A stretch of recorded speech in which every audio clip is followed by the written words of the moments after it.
Boa tarde, começando então mais uma live do Construindo Safras. Hoje o tema da live vai ser irrigação. Nós vamos passar por diversos temas, tá? A gente vai passar sobre a viabilidade, sobre um pouco sobre o dimensionamento, o que pode acontecer no momento da irrigação e também sobre o manejo, como realizar o correto manejo da irrigação. Tá certo, pessoal?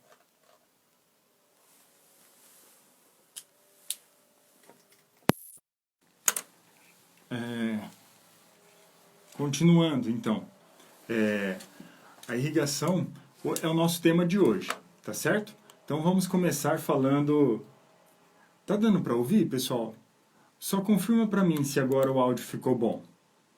Eu conferi aqui. Veja se agora o áudio tá tudo bem. Se tá tudo bem. Por favor. O áudio tá ok?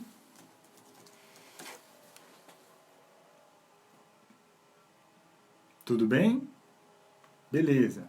Então, dando continuidade na irrigação. Eu acredito que a irrigação é o futuro da agricultura mundial. Por quê? Hoje, metade do alimento produzido no mundo é proveniente de áreas irrigadas. Só que aí você pode estar pensando assim, mas então praticamente metade das áreas cultiváveis, agricultáveis no mundo é irrigada? Não. Apenas 20% das áreas agricultáveis do mundo são irrigadas. E mesmo assim, 20% de áreas estão produzindo praticamente a mesma coisa do que os outros 80%. E o que isso quer dizer? O que isso nos mostra? Isso nos mostra o quanto a irrigação é eficiente em produção de alimentos. Isso mostra como a irrigação é uma ferramenta importante se a gente quer produzir mais sem devastar mais áreas, sem aumentar o desmatamento. A irrigação se mostra uma ferramenta importante nessa situação atual de produzir mais sem ter que aumentar a área agricultável, tá certo? Isso, claro que sempre e somente se a irrigação for bem dimensionada, se ela foi feita com método adequado, se o manejo é feito corretamente. Tá certo? Então, e a irrigação é um mercado para poucos. Por que eu digo isso? Quando eu estava na graduação, eu fiz estágio numa empresa que possuía mais de 20 funcionários, sendo engenheiros agrônomos, possuía mais de 20 engenheiros agrônomos entre os seus funcionários. Seja como assistente técnico, vendedores, gerentes, uma empresa que possui diversas unidades e continua crescendo. É uma empresa que não para de crescer. Está abrindo unidades de recebimento de grãos, de escritório para revenda de insumos em diversas áreas, no Paraná e no Mato Grosso do Sul. E os donos dessa empresa arrendavam uma propriedade que possuía 2 pivôs. Um de 40 hectares e outro de aproximadamente 80 hectares. E por que eu falo que a irrigação é um mercado que é para poucos? Porque teve um treinamento que ocorreu nesta propriedade, tá certo? E nesse treinamento, foi um treinamento nada a ver com irrigação, tá? Foi um treinamento durante o estágio sobre pulverizadores. Só que, visitando essa propriedade, eu percebi que as folhas do milho estavam todas enroladas. E aí eu cheguei um pouco mais perto para verificar o motivo. E realmente, o milho estava com sintoma de déficit hídrico. O milho estava com falta de água mesmo em uma propriedade com pivôs centrais. Mesmo em uma propriedade cujos os donos, os arrendatários, eram engenheiros agrônomos e tinham no seu quadro de funcionários mais de 20 engenheiros agrônomos. Então, até mesmo dentro da agronomia, a irrigação é um conhecimento pequeno, é um conhecimento remoto, é um conhecimento que não é generalizado. Tá certo? Beleza, olha o Lico entrou aí, que legal. Vamos dando continuidade. E aí eu pergunto, existe, ou melhor, qual é o melhor sistema de irrigação? Dentre microaspersão, aspersão, gotejo, qual é o melhor sistema de irrigação? E a resposta é que, na verdade, não existe o melhor sistema, um único sistema que é o melhor para todas as situações. O que existe é o sistema mais adequado para cada situação. Dependendo da sua região, mesmo que você está utilizando a mesma cultura que eu, talvez o sistema mais adequado para a sua região seja outro. Então, não existe o melhor sistema, existe o mais adequado. Tá certo? E provavelmente você, colega agrônomo, estudante de agronomia, produtor rural, vendedor, assistente técnico, vocês já devem ter se deparado com algum produtor, algum familiar perguntando sobre irrigação, qual que é o melhor sistema, se vale a pena. E você também já deve ter ouvido muita gente falar mal da irrigação, falar mal dessa ferramenta, falar que ela não gera resultados, que ela não gera lucro, que ela é muito cara e que não traz retorno. E o que eu posso falar sobre isso? Vou dar alguns exemplos. Quando eu entrei, e o porquê que isso pode ter ocorrido? Quando eu entrei no mercado de irrigação, no mercado de consultoria de irrigação, eu imaginava, quando eu comecei a conviver com esse mercado, eu imaginava que todos os pivôs centrais eram bem dimensionados, que eu ia chegar lá única e exclusivamente para manejar, fazer a recomendação de qual é a lâmina que o produtor devia utilizar para ter uma boa resposta, para ter uma boa irrigação, para ter uma boa produtividade dentro da área daquele pivô. Mas eu encontrei diversas situações ao contrário disso. A gente chegou num produtor que tinha acabado de comprar um sistema de irrigação. E o pivô dele aplicava no máximo 3 milímetros por dia. E por que que isso é extremamente ruim? E era um pivô dimensionado para soja. Por quê? A soja, no momento de enchimento de grãos, chega a consumir 7 milímetros, 8 milímetros, dependendo da situação. Ou seja, um pivô que só aplica 3 milímetros nunca vai fazer a produtividade sair daqui e chegar aqui. O máximo que ele vai fazer é que, em momentos de seca, a produtividade, em vez de cair aqui embaixo, ela cai apenas um pouco. Ele vai ter uma segurança de produtividade, mas ele não vai quebrar recordes. Ele não vai aumentar a produtividade, utilizar a irrigação com extrema eficiência. Isso ele não vai encontrar. E por que que isso é um problema? Porque aí gera um gasto para o produtor, porque hoje quando a gente fala de pivô, a gente está falando de um equipamento que custa entre 8 e 12 mil reais por hectare. E quando você se depara com o equipamento aplicando de forma tão deficiente assim, a gente sabe que esse equipamento não vai se pagar. Tá? E aí surge aquilo que eu falei. As pessoas que não gostam de irrigação, acham que o equipamento não presta, mas na verdade foi mal dimensionado. Outro caso, tá? Foi de um aluno de mestrado da UEM, que ele conheci ele na UEM e a gente foi fazer uma visita na propriedade dele, porque ele tinha acabado de começar a produzir tomate, produzir pepino, e tinha montado uma estrutura bem legal de irrigação, fertirrigação, temporizador, assim, falou que era coisa fina. E a gente chegou lá e a gente constatou isso, que era muito boa a estrutura dele. A estufa estava novinha, ele estava utilizando o sistema de gotejo com 2 linhas de gotejo por linha de planta. E ele disse que fazia a fertirrigação de 2 a 3 vezes por semana. Muito bom, legal, intercalar essa fertirrigação. E ele me falou mais ou menos quanto tempo a fertirrigação ficava ligada, e que para evitar o entupimento ele irrigava antes da fertirrigação e depois irrigava apenas com água depois da fertirrigação, tá? Então estava tudo muito bom, parecia que estava ótimo, né? E aí eu perguntei qual era a lâmina que ele aplicava diariamente em cada irrigação. Eu não me lembro exatamente a lâmina que ele me constatou, mas a demanda hídrica do tomate é de 400 a 600 milímetros por ciclo. E eu me lembro, sim, que eu me espantei com a irrigação que ele disse que estava empregando. Por quê?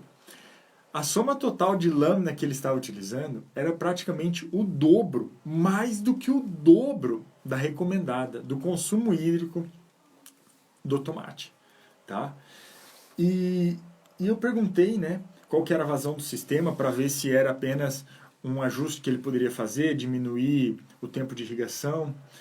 E o que aconteceu? O sistema dele já foi dimensionado errado.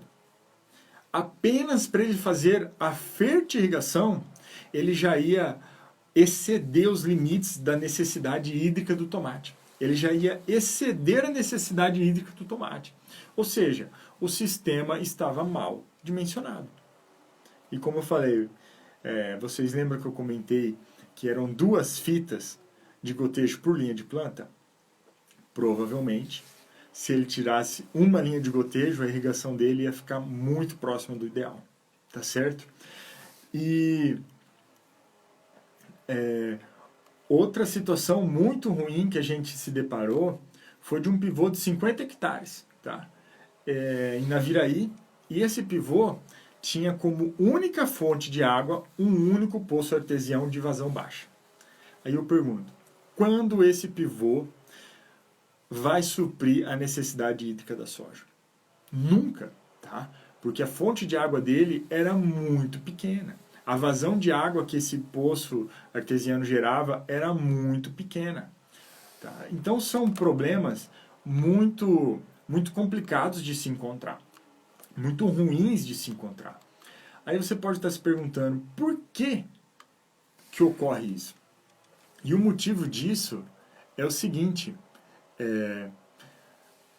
normalmente quem projeta, quem dimensiona os pivôs é quem vende. E aí eu pergunto para vocês, o pivô vai dar mais dinheiro quando ele é maior ou quando ele é menor? Quando ele irriga uma maior área ou uma menor área? Exatamente. O pivô é mais caro quando ele irriga uma área maior. E qual que é o problema disso? As pessoas tendem a vender pivôs superdimensionados. Tá? Esse é um grande problema. E muitas vezes não é nem por mal. Tá? Muitas vezes o vendedor não sabe exatamente qual é a demanda hídrica da planta.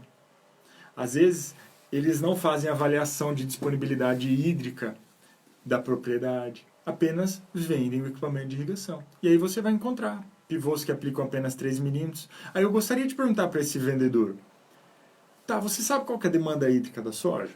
Você sabe que no enchimento de grão ela chega a demandar 7 a 8 milímetros por dia?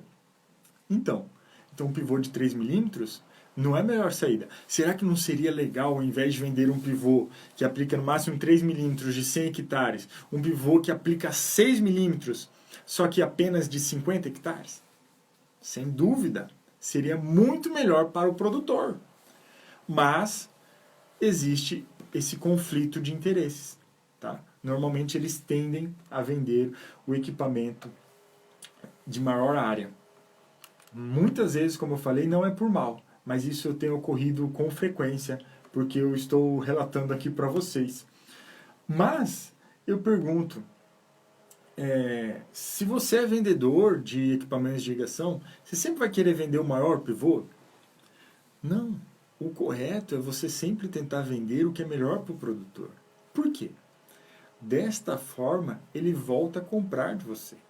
Quem sabe ele compra uma outra propriedade e a outra propriedade tem uma disponibilidade hídrica maior, ele consegue comprar outro pivô. Ou não, ele fala assim, não, eu com o pivô só consigo irrigar alguns hectares. Vou mudar para o sistema de gotejo porque eu consigo irrigar uma maior área. Por quê? O gotejo demanda, como ele é mais eficiente, ele demanda menos recursos hídricos para irrigar uma mesma área.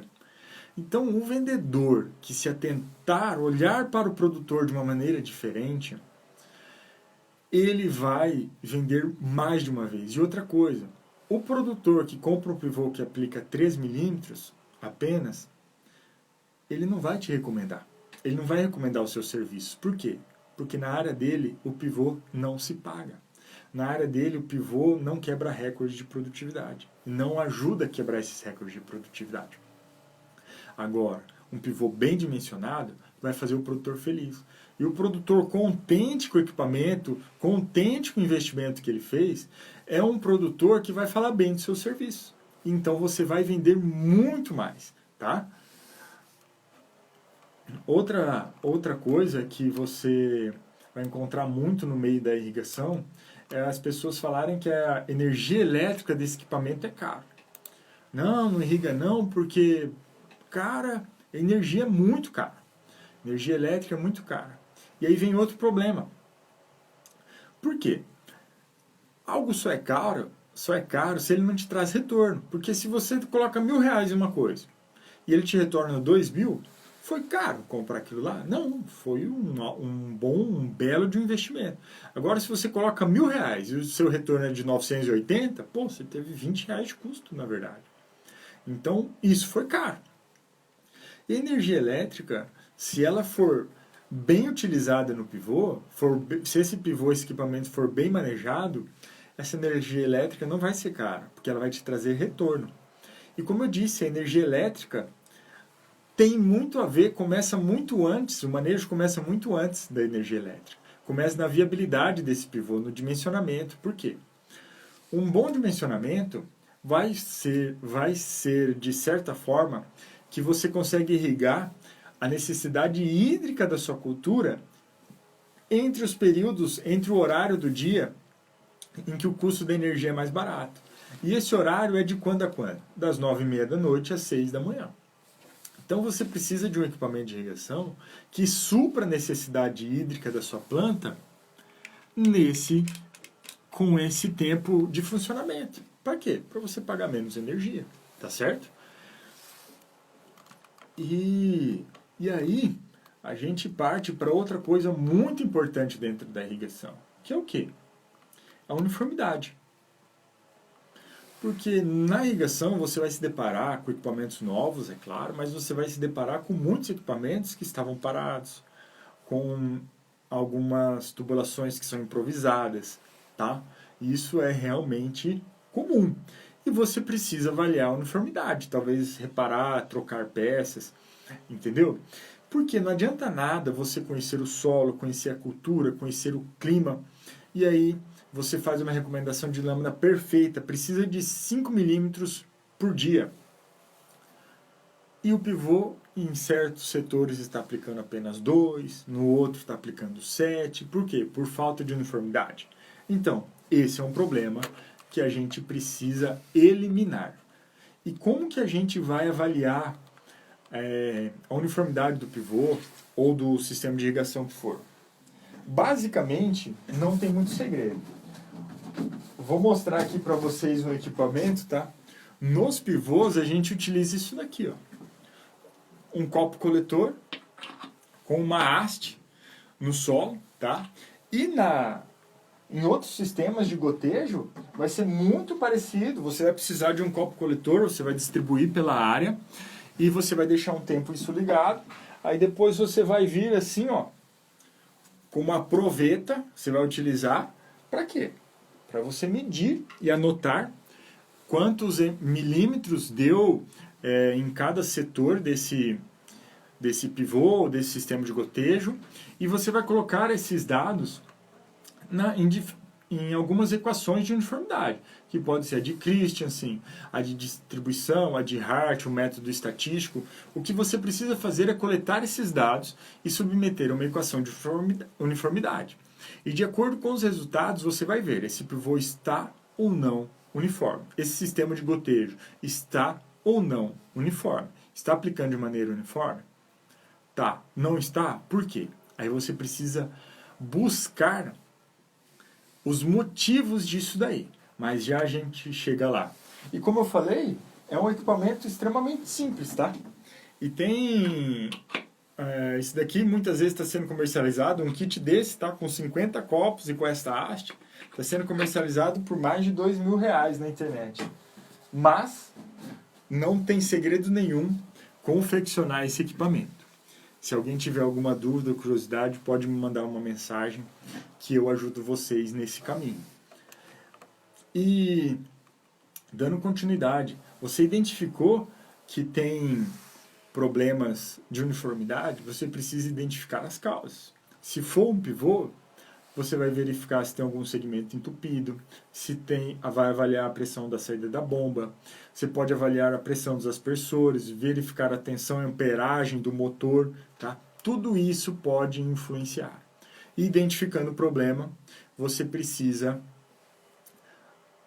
dar um jeito nisso. Você precisa identificar as possíveis soluções e colocar em prática. Resolvê-lo para quê? Melhorar a uniformidade de aplicação do seu equipamento.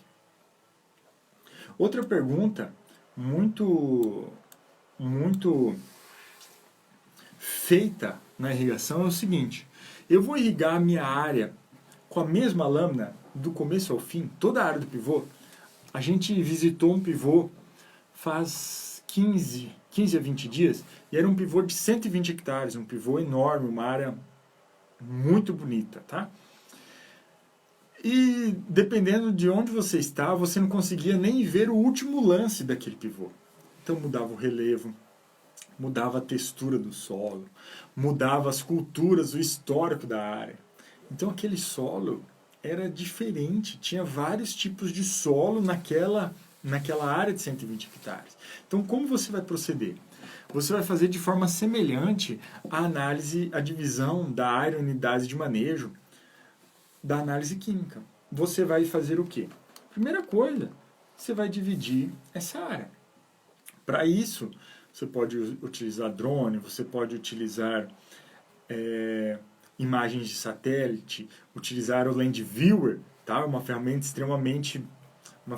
riquíssima que você pode utilizar, porque você consegue trabalhar com imagens NDVI dessa área. Aí você levanta esses dados, onde teve algumas manchas de produtividade, você conversa com o produtor para confirmar se realmente aquelas áreas, uma produz mais mesmo, aquela produz realmente menos, os reais motivos daquilo ali, e aí você divide o seu pivô, a área do seu pivô em setores, e aí você vai conhecer o seu solo. Para conhecer o seu solo, você precisa de amostra de solo. E em muitos casos disso aqui, ó. Para irrigação, esses anéis volumétricos aqui, esses anéis de inox, e a gente está usando um de 75 milímetros, porque ele é mais representativo, tá? Vai ajudar você a conhecer o seu solo. Vai ajudar você a conhecer o solo da propriedade que você está trabalhando. Por quê? A irrigação não vai ser igual para toda a área. Já digo de cara. Pensa numa área de 120 hectares. Quantos setores diferentes a gente pode ter? Quantas texturas de solo a gente pode ter? Qual que é a diferença do relevo? Qual é o histórico dessa área? Então a irrigação não vai ser a mesma para toda essa área. E é por isso que você precisa conhecer o seu solo. Para quê? Para você conseguir recomendar a irrigação de acordo com cada setor desse sistema de irrigação. Tá certo? E aí, depois a área está devidamente dividida, e a gente sabe que a irrigação pode variar até mesmo dentro de uma área de pivô. A gente já dividiu essa área, está muito legal. Qual que é a grande pergunta? Quantos milímetros eu aplico de água? Quantos milímetros vai suprir a necessidade hídrica da minha planta? E normalmente, eu pergunto, vocês conhecem o termo capacidade de campo e o ponto de murcha permanente? Sem nenhuma frescura, a capacidade de campo é a umidade que o solo se encontra após a rápida infiltração. Então vamos supor, teve uma chuva forte, uma chuva que realmente preencheu os poros daquele solo, e aí começou a infiltração. E depois de algum tempo, essa rápida infiltração, a infiltração chega numa velocidade mais constante. Essa rápida infiltração deixa de existir. Então essa é a umidade de capacidade de campo. E a umidade no ponto de murcha permanente é a umidade em que a planta já não consegue mais extrair água do solo. Tá? Sem muita frescura, é isso, tá? Porque o intuito aqui é realmente sair de formalidades e focar em resultados. Tá? Então, a água disponível no solo é toda a água que se encontra entre a capacidade de campo e o ponto de murcha permanente. Teoricamente é isso. Então vamos supor, tá? Uma cultura de trigo, que a evapotranspiração foi de 5 milímetros em um dia. E aí a gente tem que a umidade na capacidade de campo, a base volume, é de 0,50 e a umidade no ponto de murcha é de 0,25. Então, o que isso quer dizer? Que a água disponível é de 0,25. Só que viram que isso gerava muitos problemas, que você irrigar até a capacidade de campo e permitir que a umidade do solo baixasse até o ponto de murcha permanente, isso gerava muitos problemas. Então criaram um fator de disponibilidade. Isso varia com a cultura, varia com a evapotranspiração do dia. Isso tem vários porquês, tá certo? Então, nessa situação aqui, o fator de disponibilidade para a cultura do trigo num dia que evapotranspirou 5 milímetros era de 50%. O que isso quer dizer? Entre a umidade na capacidade de campo e a umidade no ponto de murcha permanente, a gente tinha 0,25. Só que, isso daqui, deixar secar a umidade, diminuir a umidade até o ponto de murcha, isso é muito problemático. Vamos utilizar apenas 50% dessa água. Então, olha, veio para cá. Então, a umidade disponível, a água disponível, facilmente disponível, era apenas de 0,12, ou seja, metade de 25, 0,12, 0,125, tá certo? E desse modo que a maior parte das pessoas dentro da universidade trabalham, tá? Em relação ao manejo de irrigação, utilizam a umidade na capacidade de campo, umidade no ponto de murcha permanente e utilizam o fator de disponibilidade e chamam isso de água facilmente disponível. E aí vem uma pergunta muito legal. A umidade na capacidade de campo é sempre boa para a planta? É sempre boa para a planta a umidade na capacidade de campo? Daqui a pouco a gente vai ter essa resposta, tá? O que acontece? Licença, só vou beber uma água aqui. Estou falando bastante.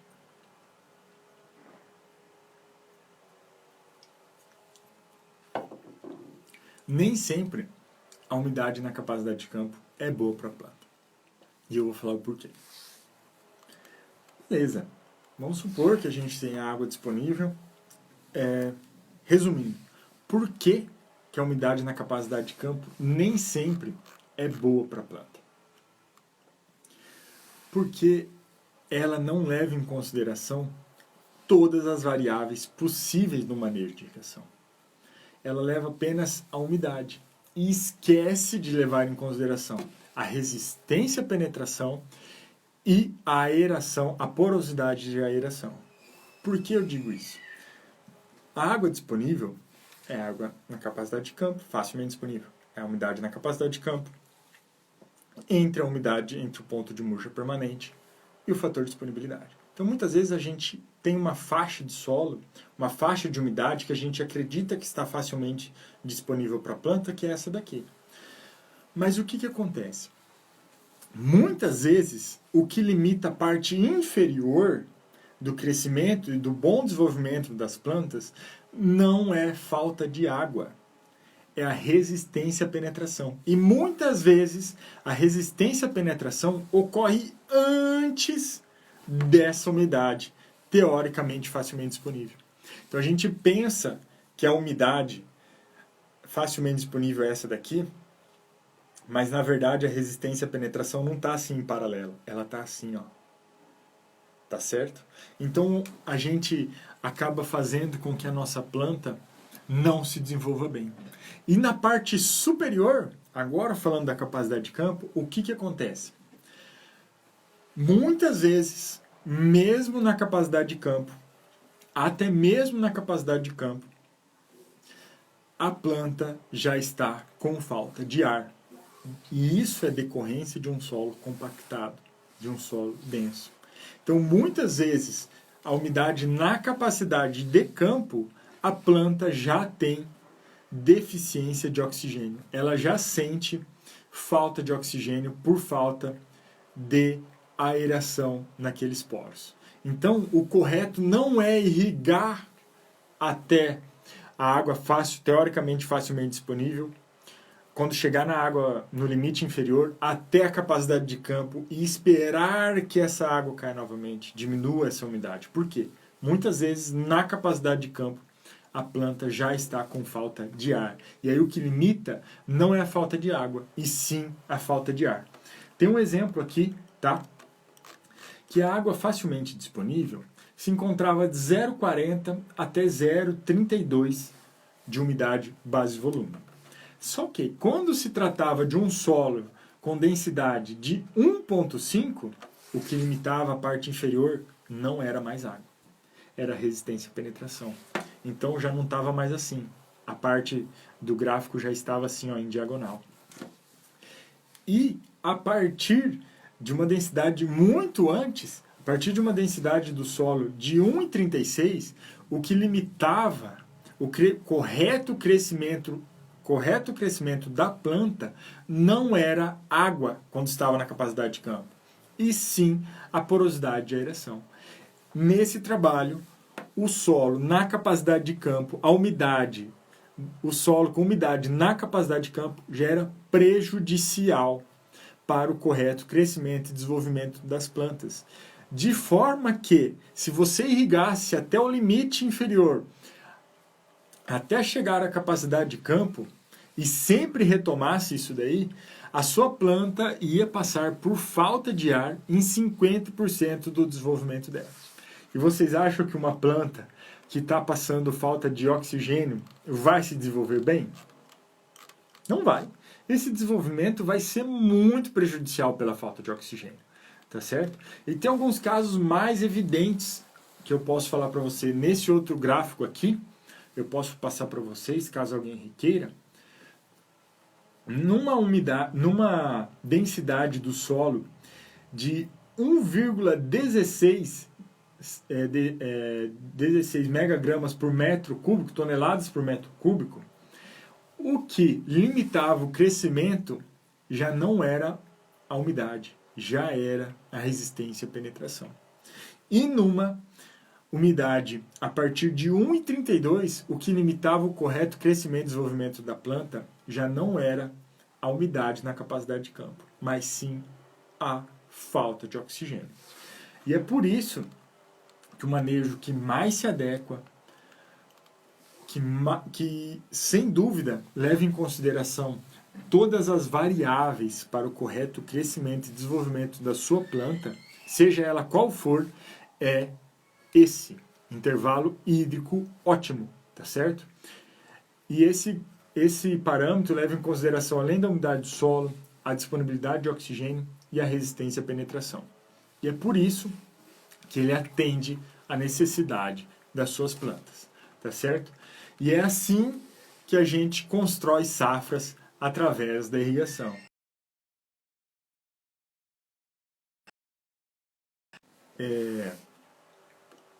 É assim que a gente constrói safras, é assim que a gente constrói resultados.